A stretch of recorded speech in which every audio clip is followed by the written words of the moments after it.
Nahmaduhu wa nasta'inuhu wa nastaghfiruh wa na'udzu billahi min syururi anfusina. Bismillahirrahmanirrahim. Alhamdulillahi hamdan katsiran thayyiban mubarakan fihi kama yuhibbu rabbuna wa yarda. Wa asyhadu an la ilaha illallah wahdahu la syarikalah wa asyhadu anna Muhammadan abduhu wa rasuluhu sallallahu alaihi wa ala alihi wa ashabihi ajma'in, amma ba'd. Ayyuhal ikhwah thalabal ilm, barakallahu lana wa lakum jami'an. Fa insyaallah ta'ala di malam hari ini kita lanjutkan kajian kita dari kitab Ta'limul Muta'allim, Tariqat Ta'allum, yang ditulis oleh Burhanuddin Az-Zarnuji rahimahullah. Pada pertemuan sebelumnya kita telah membaca keterangan dari beliau terkait dengan keutamaan ilmu, hakikat suatu ilmu. Ada ilmu yang wajib dipelajari, ada ilmu yang sunnah, hukum menghafal suatu ilmu. Maka pada malam hari ini kita masuk pada bab yang baru, yaitu bab Faslul Tsani fin Niyah fi halit ta'allum.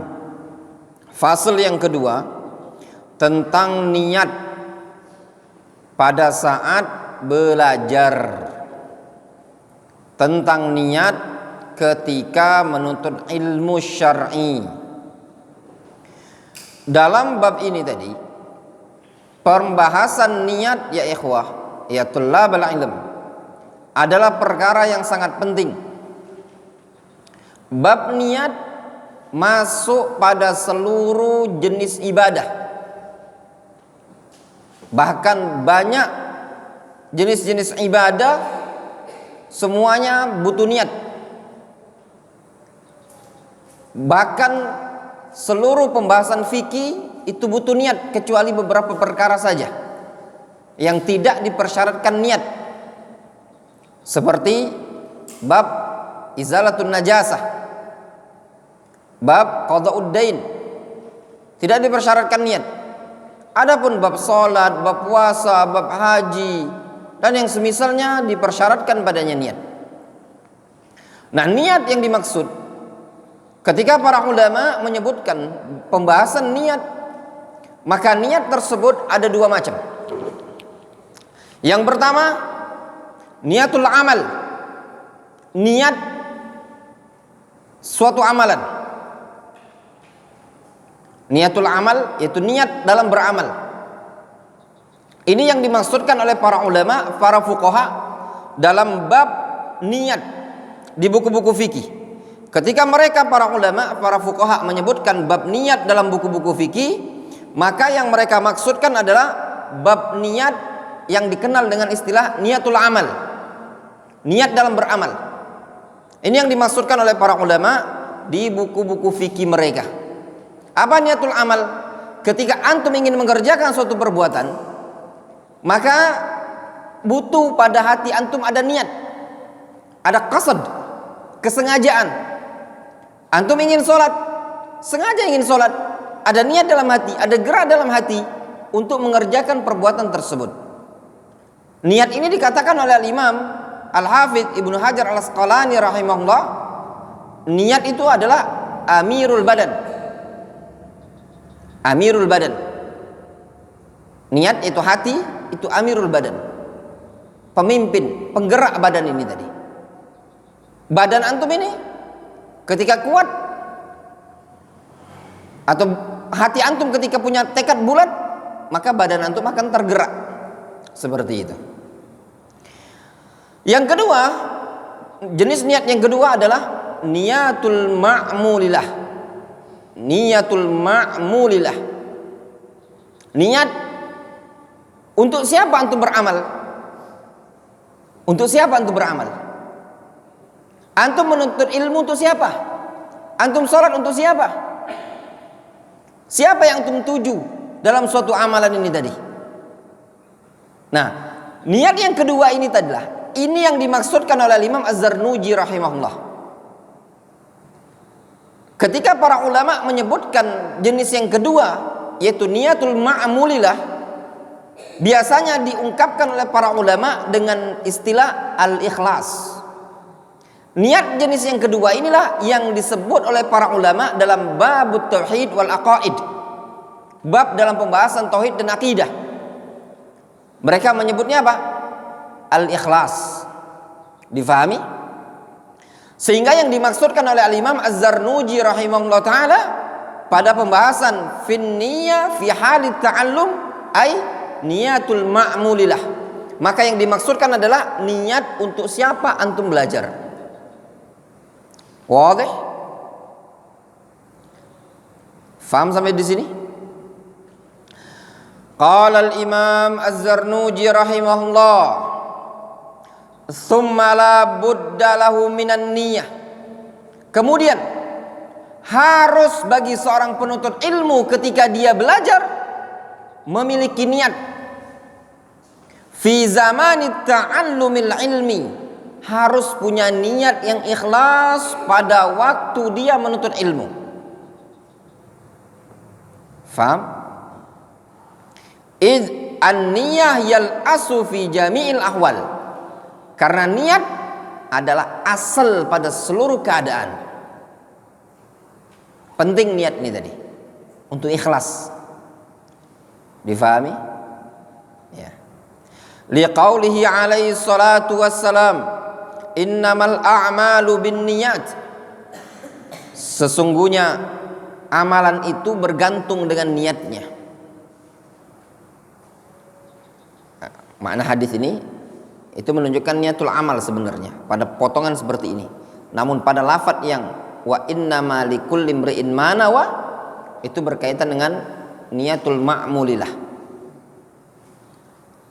Al-muhim, niat yang diinginkan di sini adalah niatul ma'mul, bukan niatul amal ya ikhwan. Kenapa? Kenapa pentingnya niatul ma'mul bukan niatul amal? Karena dalam menuntut ilmu ya, tidak dipersyaratkan orang itu ada keinginan dia ingin menyerap ilmu, ada niat untuk sengaja mencari ilmu. Tidak dipersyaratkan dia dapat ilmu itu harus dia awalnya ada niat untuk mengerjakan ada niat untuk mencari ilmu. Tidak mesti. Beda dengan sholat. Orang tidak bisa sah sholatnya kalau dia tidak ada keinginan untuk mengerjakan sholat. Ya enggak? Kalau ilmu bisa enggak didapat oleh orang walaupun dia tidak ada niat untuk mencari ilmu? Bisa enggak dia dapat ilmu? Bisa. Diajak sama temennya, ayo kamu ikut lagi, mondok kamu sana. Kalau nggak mondok, nanti abi nggak kasih uang. Terpaksa dia mondok. Temen nggak mau dia mondok. Tapi di pondok dia dapat ilmu. Ya enggak? Sahkah ilmunya yang dia dapat? Jawabannya sah. Faham? Sah ilmunya. Oleh karenanya sebagian salaf dikatakan oleh mereka, talabnal ilma li ghairillah fa aba yakuna illa lillah. Dulu kami menuntut ilmu fi awal amr bukan karena Allah, tapi ternyata ilmu tersebut dengan berjalan waktu mengubah niat kami menjadi lillahi ta'ala. Kata Imam Az-Zahabi dalam Syiar A'lamin Nubala ketika komentari ucapan salaf sebagian yang seperti ini, dulu di kalangan mereka menuntut ilmu dikarenakan apa? Mahabbatan lil ilm, karena mereka cinta terhadap ilmu tersebut. Jadi mereka menuntut ilmu karena cinta terhadap ilmu, bukan karena lillahi ta'ala. Tapi dengan berjalan waktu ilmu tersebut lahu ta'thir, bisa memberikan pengaruh terhadap orang yang menuntut ilmu tersebut. Kemudian kata beliau, wa kam min amalin yatasawwar bi surati amalid dunya wa yasiru bi husnin niyya min amalil akhirah. Allahu akbar. Lihat kata Imam Az-Zarnuji rahimahullah taala, wa kam min amalin yutasawwar bi surati amali dunia. Betapa seringnya ada suatu amalan, ya, yang tergambar dari suatu amalan tadi bentuknya amalan dunia, bentuknya pekerjaan dunia. Namun wayasiru bihusnin niyah min amalil akhirah. Namun dengan niat yang baik tadi, suatu amalan yang bentuknya amalan dunia berubah menjadi amalan akhirat. Apa penyebabnya? Husnun niyah, niat yang bagus. Antum mengerjakan pekerjaan dunia bukan bentuk amalul akhirah, namun dengan niat yang baik, maka berubah amalan tersebut menjadi amalul akhirah. Contoh misalkan antum tidur. Amal apa itu? Amal dunia, tidur. Tapi niat antum tidur ini tadi supaya nanti malam antum bisa qiyamul lail, bisa sholat malam, ya, bisa tahajud. Dengan antum tidur di siang hari, antum bisa tahajud, bisa qiyamul lail. Ini amalan dunia bentuknya, tapi karena niatnya baik berubah menjadi amal akhirat. Luar biasa ya ikhwan. Ya. Contoh yang lain mungkin misalkan antum makan. Makan itu apa? Mubah, perkara dunia bukan? Perkara dunia. Tapi niatnya antum makan ini tadi supaya kuat badan antum dalam menuntut ilmu syar'i, supaya kuat untuk menghafal, bukan supaya cepat ngantuk ustaz. Oh, bukan gitu. Supaya kuat menghafalnya, supaya semangat belajarnya, sehingga antum butuh energi, butuh makan. Wa kam min amalin yutasawwar bi surati amalil akhirah thumma yasiru min a'malid dunya bi su'iniyah. Betapa seringnya juga ada suatu amalan yang tergambar bentuknya amal akhirat, namun dengan sebab niat yang buruk itu amalan berubah menjadi amalan dunia. Secara zahir amalul akhirah, tapi karena niatnya buruk sehingga amalan tadi berubah menjadi amalan dunia, tidak dianggap oleh Allah Subhanahu wa taala. Ada seseorang menuntut ilmu. Amalul akhirah bukan menuntut ilmu, amalul akhirah. Tapi karena niatnya dia nuntut ilmu, tujuannya adalah liumari bihi sufaha, untuk mendebat orang-orang yang bodoh, atau liyatabahaun, untuk berbangga-banggaan, atau min ajli talabir riyasah, ingin mendapatkan kepemimpinan, atau min ajli talabis syahadah, dia belajar cuma niatnya untuk mengambil gelar S1, S2, S3, S-teler, S-kopior. Cuman itu niatnya, bukan karena Allah Azza wa Jalla. Dia ngafal Al-Quran, niatnya bukan karena Allah. Menghafal Al-Quran ini apa? Amalul akhirah. Tapi niatnya supaya dia menang pertandingan musabaqah tilawatil Quran. Bahkan sebagian para ulama mengatakan termasuk bentuk ndak ikhlas orang murojaah Al-Quran karena tugas imam. Kalau ndak jadi imam, dia ndak murojaah. Bener, anak ketika baca ini melongo anak. Ada kitab namanya Kitabul Ikhlas, karya Husain Al-Awaisyah. Antum cari dalam PDF-nya. Ya, karya Husain Al-Awaisyah, judulnya Kitabul Ikhlas.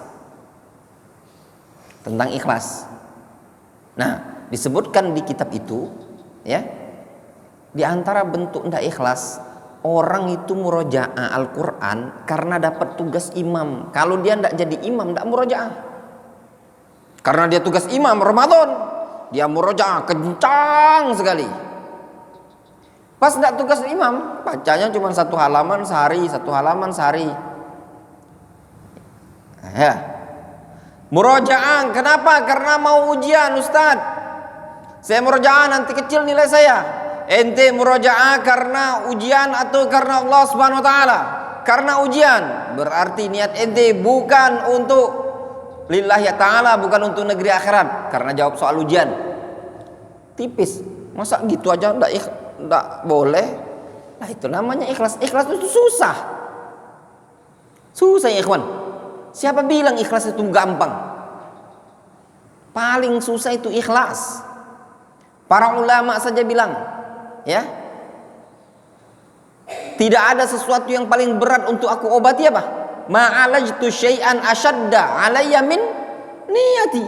Tidak ada sesuatu yang paling berat untuk kuobati kecuali hati, untuk menjaga ikhlas. Sebagian mereka mengatakan, aku dapat riya dalam hatiku. Setiap kali kotok tuh kupotong, nabata fi launin akhar, tumbuh pada warna yang beda. Kupotong pangkas, tumbuh warna yang beda. Kupotong pangkas, tumbuh warna yang beda. Tidak bisa dipotong, susah. Oleh karenanya Nabi SAW mengatakan apa? Akhwaf ma akhafu alaikum asyirkul asghar. Perkara yang paling aku khawatirkan adalah syirkul asghar. Apa itu? Riya. Suara siapa tadi? Ngantuk. Pilih antum. Ngantuk, kenyang atau lapar? Lapar. Lapar dia. Antum baca bismillah enggak tadi makan? Baca bismillah, baca bismillah. Orang aja belum ada lapar, antum sudah lapar. Azan Isya aja belum, itu sudah kelaparan. Kemudian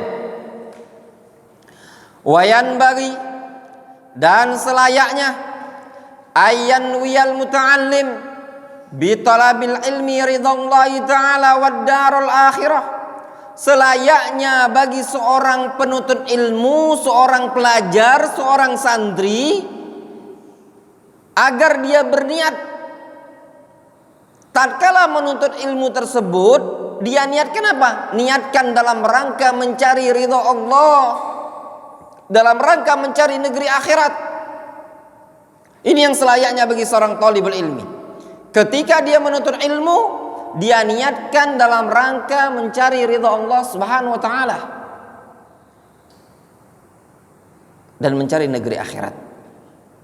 Ketika seseorang dalam menuntut ilmu niatnya mencari ridha Allah dan mencari negeri akhirat, maka tidak akan lelah bagi dia dalam menuntut ilmu tersebut. Ringan beban dia dalam menuntut ilmu tersebut, ringan sekali, sangat mudah bagi dia lalui. Tapi kalau niatnya tak ikhlas dalam menuntut ilmu, beban di pondok pesantren, beban dimanapun berada, senikmat apapun antum di pondok pesantren, kalau niatnya tidak ikhlas, bukan yang antum cari negeri akhirat, maka antum tidak akan betah di pondok pesantren. Mau pondok pesantren tempat tidurnya ber-AC, mau pondok pesantren semuanya mewah, tetap antum tidak akan betah. Tapi kalau niatnya antum ikhlas, niatnya antum dalam rangka mencari ridha Allah, niatnya antum dalam rangka mencari negeri akhirat, apapun yang terjadi dalam kondisi antum susah pun pada saat menuntut ilmu, maka antum bisa melaluinya. Ya, itu kalau antum dalam rangka mencari ridha Allah Subhanahu wa taala. Antum lihat kisah para ulama di zaman dahulu. Kalau di zaman sekarang nih ikhwan, orang menuntut ilmu di zaman sekarang mungkin sudah mundur. Mereka jalan kaki, mereka kelaparan, Pernah di sini ana sampaikan kisah kepada antum semua. Kisah 4 orang bernama Muhammad kelaparan. Muhammad ibnu Nasr al-Marwazi, Muhammad ibnu Ishaq ibnu Khuzaimah, Muhammad ibnu Harun ar-Ruyani, dan Muhammad ibnu Jarir at-Tabari. 4 orang kelaparan terkumpul dalam satu rihlah, kelaparan, tidak punya apa-apa. Ibnu Abi Hatim dia menceritakan, saya jalan dari suatu wilayah ke wilayah ini, dari wilayah ini ke wilayah itu. Ibnu Ma'in rahimahullahu rahmatan wasi'ah wa ghafaralah, ketika beliau menuntut ilmu dengan Imam Ahmad dan Ishaq ibnu Mansur ar-Ramadi, mendatangi al-Imam Abu Nuaim Fadl bin Dukain. Ketika itu datang mereka bertiga ke majelisnya Fadl bin Dukain, Abu Nuaim, muhaddits, perawi dari perawi Sahih Bukhari. Sama Ibnu Ma'in bilang sama Imam Ahmad, CS, kita tes dulu katanya. Guru kita ini tadi. Kata Imam Ahmad, tidak usah dites-tes. Ini guru sudah pintar dibanding kita, dobetnya kuat. Kita tes dulu. Bacalah Ibnu Ma'in itu hadis. Beberapa hadis didengarkan sama Abu Nuaim Fadl bin Dukain. Didengarkan sama dia. Kemudian dia lihat kepada Ishaq bin Mansur ar-Ramadi. Adapun antum masih pemula. Lihat ke Imam Ahmad, ente orangnya terlalu beradab, ya. Pasti orang yang kayak gini tidak akan mungkin. Tinggal ente, ini perbuatan ente, ini ngetes ini tadi. Farokalahu, akhirnya disepak sama Al-Imam Fadl bin Dukain, terlempar dia keluar pintu. Dia berdiri, dicium keningnya, dicium kening gurunya. Kemudian dia mengatakan, wallahi pukulan ini jauh lebih aku cintai dibandingkan rihlah ke negeri Baghdad. Kalau itu salaf, ya, itu salaf. Mereka dimarah sama gurunya, disepak sama gurunya, ndak cengeng, minta pindah pondok pesantren, ndak gitu.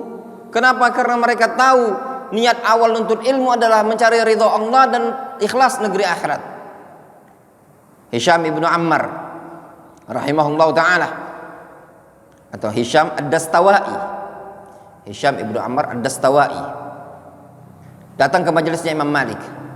Kata Imam Malik, ini orang belum layak duduk di majelis ini tadi, belum boleh belajar di sini. Akhirnya masih dia maksa untuk duduk di sana.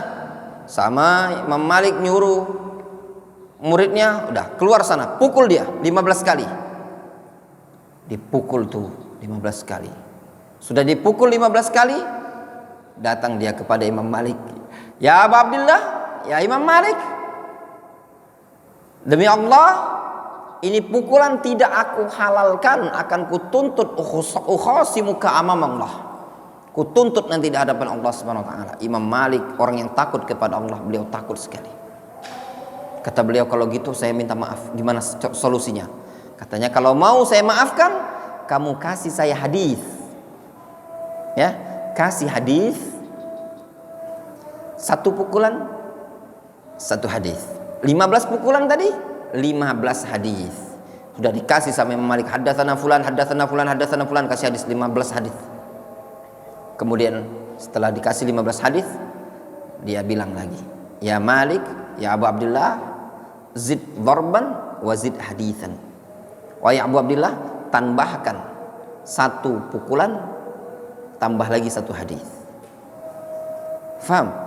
Itu para ulama dalam menuntut ilmu. Antum lihat perjuangan-perjuangan mereka.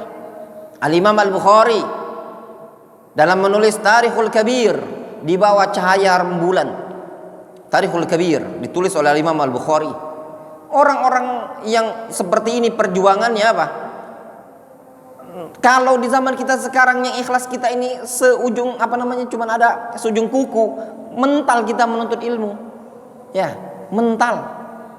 Alhamdulillah syariat ini dibawa oleh para sahabat, mereka-mereka yang ikhlas, insyaallah taala, diteruskan oleh para tabi'in, diteruskan para atba'ut tabi'in, diteruskan oleh para ulama yang mereka siap sabar. Itu jangankan yang ulama zaman dulu, zaman sekarang ini aja mungkin kita udah mentalnya udah enggak kuat. Ana kasih contoh antum, Syekh Muhammad Aman Al-Jami rahimahullah taala. Disebutkan dalam biografi beliau, ana baca di biografi beliau, beliau jalan kaki dari Habasyah Ethiopia. Beliau naik perahu, ya. Ya, bukan kapal jet foil atau kapal pesiar, bukan, naik perahu, paling mentok perahu ya kayak perahu-perahu di Sungai Musi mungkin.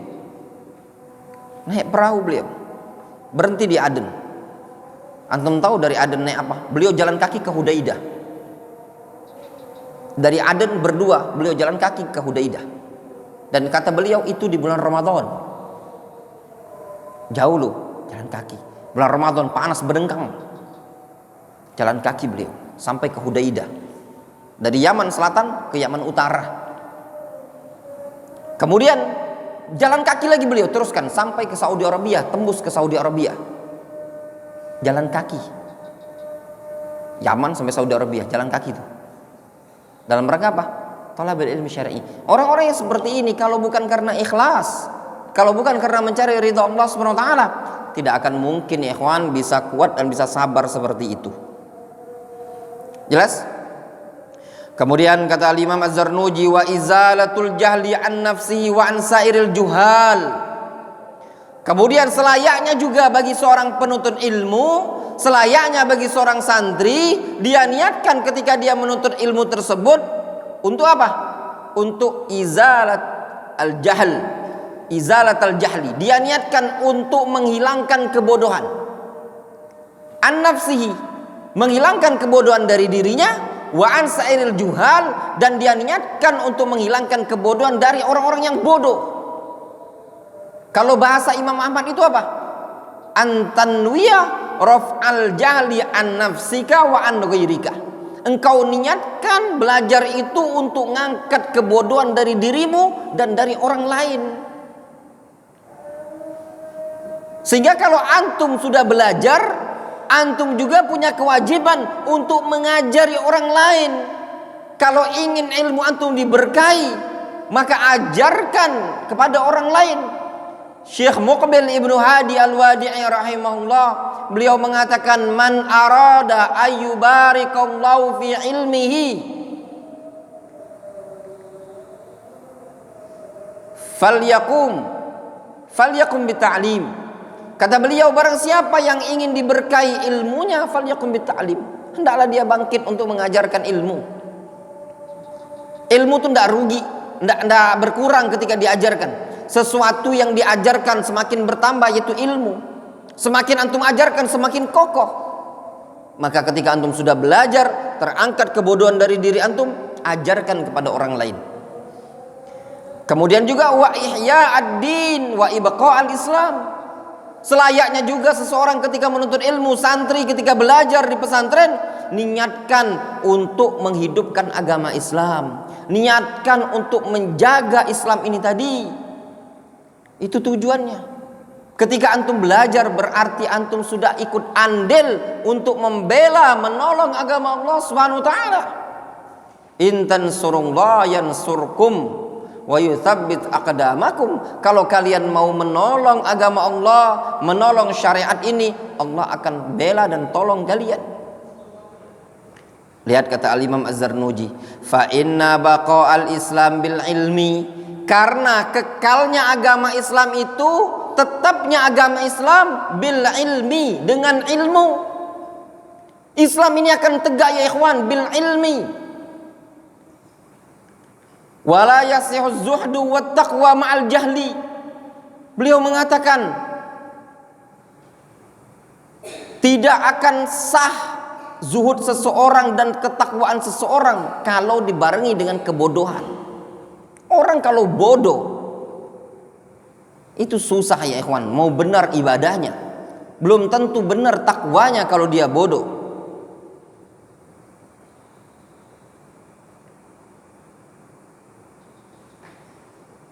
Difahami? Sehingga dituntut bagi seseorang untuk menuntut ilmu. Ini ada faedah dari Syekh Ali Ar-Razihi, Abul Hasan Ali Ar-Razihi, pengajar Darul Hadis Ma'bar. Beliau mengatakan, wallahu a'lam annahu la yatimmu az-zuhdu wat taqwa kama yanbaghi 'ala al-wajhi as-sahih ma'al jahli biddin.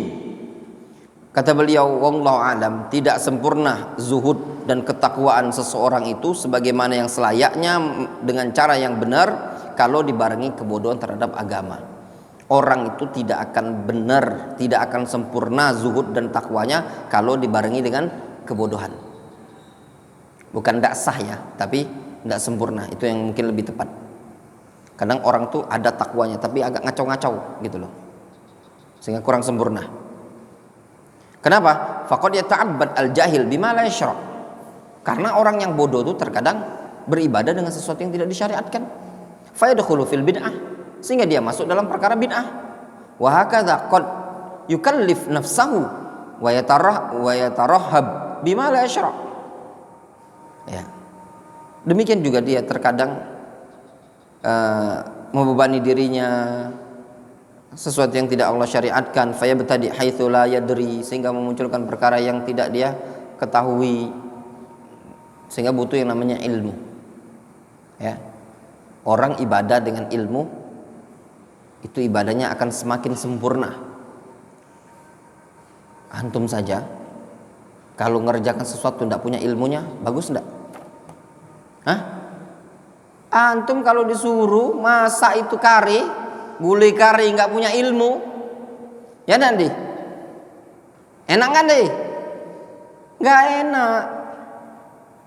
Orang keselio saja, katanya Khalifah, keselio kalau nggak punya ilmunya dipijit tambah parah dia. Itu urusan dunia. Kalau nggak punya ilmu bisa memadaratkan orang itu tadi, membahayakan dia di dunia. Lah lantas gimana dengan urusan akhirat? Urusan antum terkait dengan Rabbul Alamin, kewajiban kita yang mempertaruhkan surga dan neraka nantinya di akhirat, antum ibadah tanpa ilmu. Kalau antum salah ini tadi, bukan patalnya di dunia. Kalau salah nanti patalnya di akhirat. Qul hal unabbi'ukum bil akhsarina a'mala alladzina dhalla sa'yuhum fil hayatid dunya wa hum yahsabun annahum yuhsinuna sun'ah. Gitu ayatnya. Hal unabbi'ukum, ya, maukah aku kabarkan kepada kalian bil akhsarina a'malan, orang yang merugi amalannya, alladzina dhalla sa'yuhum fil hayatid dunya, orang yang sesat amalannya di kehidupan dunia, wa hum yahsabun annahum yuhsinuna sun'a, dia mengira dia benar tapi dia salah. Paham? Seperti itu ya ikhwan, ya thalabul ilm. Sehingga penting bagi antum semua untuk menuntut ilmu syar'i, penting bagi antum semua untuk belajar. Ini syair, ada syair-syair. Kita berhenti pada syair ya. Insyaallah nanti dilanjutkan ba'da subuh ya. Wa ansyada Syekh Al-Imam Al-Ajal Al-Ustadz Burhanuddin Sahibul Hidayah li ba'dihim syi'ran. Wa ansyadani, ansyadani itu melantunkan syair kepadaku Syekh Al-Imam Al-Ajal Al-Ustadz Burhanuddin Sahibul Hidayah li ba'dihim syi'ran, yaitu syair milik sebagian mereka ya.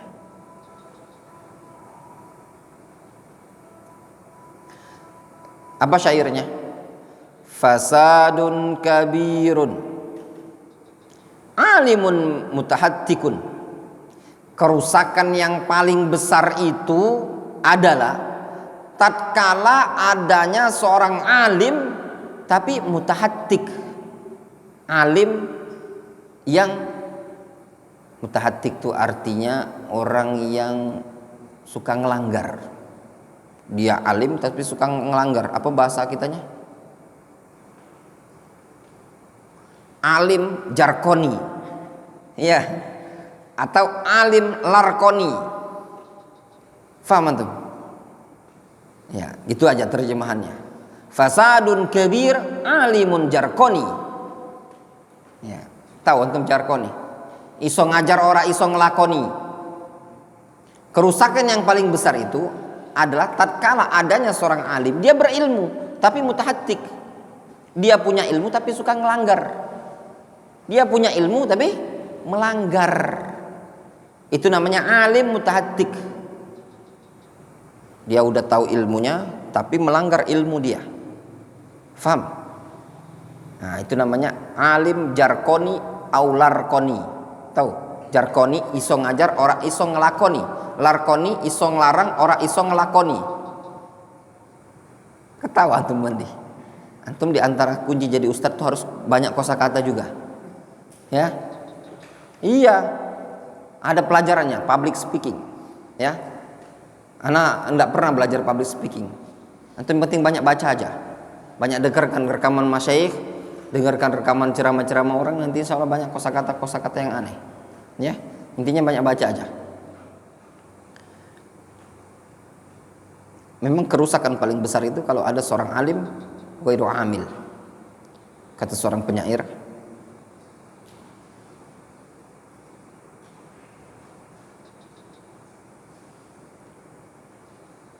wa alimun lam ya'malan mu'adzabun min qabli ubadil wasan.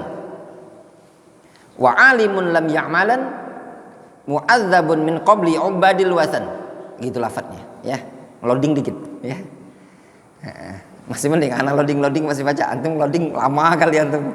Pentium 1. Wa alimun lam ya'malan.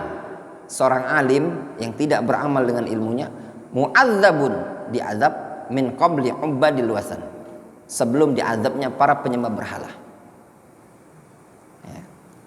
Kemudian kata penyair ini yang dikatakan oleh Burhanuddin Sahibul Hidayah, beliau mengatakan fasadun kabirun alimun mutahattikun.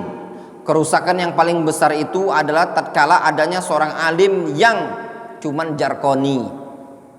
Wa akbar minhu, dan yang paling besar lagi kerusakannya, jahilun mutanassikun. Orang bodoh, jahil tapi mutanassik, soali ibadah. Ya enggak? Mutanassik. Orang jahil tapi soali ibadah dia. Itu lebih parah lagi. Ini orang alim tapi tidak ngamalin ilmunya. Ya ini orang bodoh, jahil tapi ahli ibadah. Kata Sufyan Ats-Tsauri, apa ucapan yang masyhur dari beliau? Ya. Man fasada min ulama'ina fa fihi syabahun bil yahud, wa man fasada min ubadina fa fihi syabahun bin nasara. Siapa yang rusak dari kalangan ulama kita, maka ada keserupaan dengan Yahudi. Kalau orang-orang rusak dari kalangan ahli ibadah, berarti serupa dengan orang-orang Nasara. Orang Yahudi punya ilmu tak diamalkan, orang Nasara rajin beramal tanpa ilmu. Wadih. Dua-duanya tidak diperbolehkan. Huma fitnatun fil alamina azimah. Kedua golongan ini tadi, alimun mutahattikun wa jahilun mutanassikun, dua-duanya adalah fitnah di alam semesta ini. Keduanya adalah fitnah yang sangat besar di alam semesta. Liman bihima fi dinihi, liman bihima fi dinihi yatamassaku. Jadi kedua golongan ini tadi adalah fitnah yang sangat besar di alam semesta ini. Bagi siapa? Bagi orang yang berpegang teguh dengan mereka berdua dalam urusan agamanya. Hafalkan. Betul, ya. Fasadun kabirun alimun mutahattikun wa akbaru minhu jahilun mutanassikun, huma fitnatun fil alamina azimah liman bihima fi dinihi yatamassaku. Kedua golongan ini tadi merupakan fitnah yang sangat besar di dunia ini bagi orang-orang yang menggantungkan agamanya kepada mereka. Maksudnya cuma bebek-bebek mereka saja, ngikut saja. Ngikut ulama tapi ulama su. Ngikut abid mutanassik tapi jahil bodoh. Dua-duanya bisa menyesatkan antum. Ya. Wallahu taala a'lamu bissawab. Mungkin kita cukupkan dulu sampai di sini ya, cukup naktafi bihadzal qadar.